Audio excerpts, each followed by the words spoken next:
अस्सलामु अलैकुम दोस्तों, इल्म की दुनिया चैनल में खुश आमदीद। दोस्तों, अरस्तु कदीम यूनान की कदीम शहरी रियासत एथेंस का सबसे ज़्यादा ज़हीन, तख्लीकी और ज़रखेज़ दिमाग था। अरस्तु ने अपनी ज़िंदगी में 10 लाख से ज़्यादा अल्फाज तहरीर किए।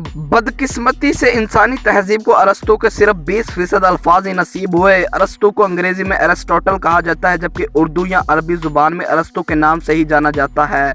अरस्तु यूनान के एक छोटे से शहर स्टागिरा में पैदा हुए। इसने अपनी तमाम जवानी अफलातून की एकेडमी में गुजारी। अरस्तु ने तकरीबन 20 साल तक अफलातून की शागिर्दी में गुजारे। इसके बाद उसने अपनी एकेडमी बनाई जिसे लाइक्यूम कहा जाता है। दोस्तों, दुनिया का अजीम फातह सिकंदर आज़म अरस्तु का शागिर्द था। अलेक्जेंडर द ग्रेट या सिकंदर आज़म ने तकरीबन 3 साल तक अरस्तु से तालीम और तरबियत हासिल की। अरस्तु को जब एथेंस में सजाए मौत सुनाई गई तो वो एथेंस से चला गया। एथेंस को छोड़ते हुए उसने कहा था अब वो यूनान के लोगों को यह मौका फराहम नहीं करेगा कि वो फ़लसफ़े को नुकसान पहुँचाएँ, इसलिए कि वो सुकरात की तरह जहर का प्याला पी कर नहीं मरेगा। अरस्तु दुनिया का वो वाहिद फ़िलासफ़र था जिसने तकरीबन तमाम अलूम के बारे में कुछ न कुछ लिखा है।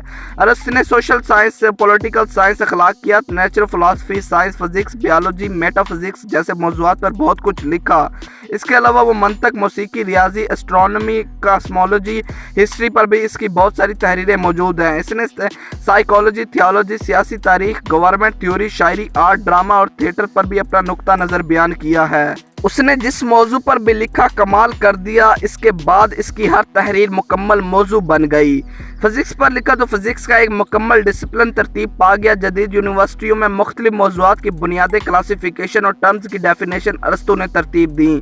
यह वाहिद फ़लसफ़ी है जिसने लॉजिकल सिस्टम की नशोनुमा की मंतक का तरीका का साइंसी अंदाज में बताया।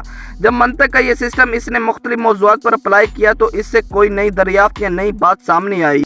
इसलिए कहा जाता है कि जिसने भी अरस्तु से फैज़ याब होना है, इसके लिए ज़रूरी है कि वो इसके लॉजिकल सिस्टम को सबसे पहले समझने की कोशिश करे। वो अपना लॉजिकल सिस्टम लिटरेचर रिव्यू से शुरू करता है कि जिस मौजू पर वो जो कुछ लिखना चाहता है या कुछ नई बात करना चाहता है, इसके बारे में इससे पहले इस मौजू पर क्या कुछ लिखा गया और क्या कहा गया। इस मौजू पर इंसानी तारीख में किस तरह का बहस व मुबहसा होता रहा। किसी भी नुक्ता नज़र पर कुछ कहने से पहले वो मुखालफाना नुक्ता हाई नज़र बयान करता है। इस अमल को डायलैक्टिक्स कहता है। इसका मतलब है अहम बहस व मुबाहिसे को समझना। जब वो किसी बहस व मुबाहिसे को खोलता है, इसके बाद अपना मंतकी तज्जिया देता है तो इस तज्जिए को वो लॉजिकल सिस्टम से गुजारता है। तराशो खराश के बाद वो कोई नई बात या नई दरियाफ्त सामने लाता है। अरस्तु के इस लॉजिकल सिस्टम को अर्गनान कहा जाता है। इस लॉजिकल सिस्टम का हमेशा फ़िलासफ़ी पर बहुत असर रहा है। इसकी बहुत सी ऐसी किताबें हैं जो सिर्फ लॉजिकल सिस्टम की वजाहत के लिए लिखी गई हैं।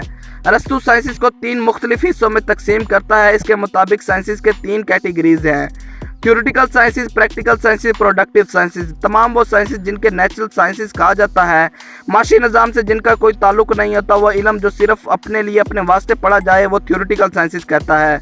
सोशल साइंसिस सियासत का इल्म है, इनको वो प्रैक्टिकल साइंसिस का नाम देता है। अरस्तु के मुताबिक वो इल्म जिसके नतीजे में इंसानी ज़िंदगी और इंसानी समाज में बेहतरी आए, इसे वो प्रैक्टिकल साइंसिस कहता है।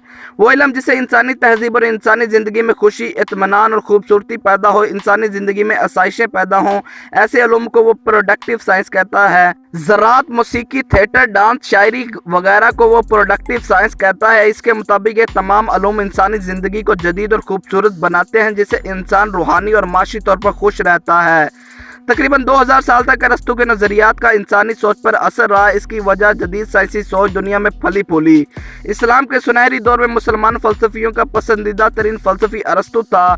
इब्न राशिद ने स्पेन में बैठकर अरस्तु की नज़रियात को 12वीं और 13वीं सदी में यूरोप तक फैलाया, जिसकी वजह से यूरोपीय दुनिया में नशाते साथ जब तक न्यूटन इस ज़मीन पर नहीं आया था, तब तक फिज़िक्स की बुनियादी असूल और ज़वाबित अरस्तु ने तश्कील दिए थे।